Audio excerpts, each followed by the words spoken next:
பாருங்க ஃபேஸ்புக் நண்பர்களே, இறாலோட சோளக கறி ரெடி.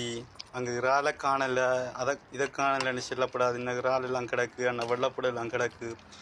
இதே கறியை நீங்கள் ஹோட்டலில் சாப்பிடுங்கண்டா சுமார் ஒரு 5000 ரூபா தேவைப்படும். உங்கள் பிள்ளைகளுக்கு இப்படி நீங்கள் சமைச்சு கொடுத்து பாருங்கள், ரொம்ப டேஸ்ட்டாக இருக்கும். மற்றது சோளகமும் வீண் விரயமாகாது.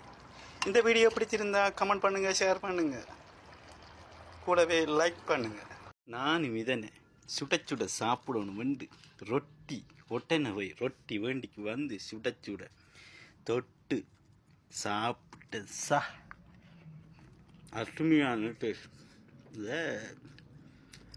சோளகத்தில் இறாலில் வாசம் எல்லாம் ஊறி, இந்த மசாலா இதெல்லாம் ஊறி நல்ல டேஸ்ட் அறியும். சும்மா கடிச்சா இதப்போல ருசி ஒன்றுமே இல்லைப்பா. நீங்கள் உங்கள் வீட்டில் உள்ள பிள்ளைகளுக்கு செய்து கொடுங்கள்.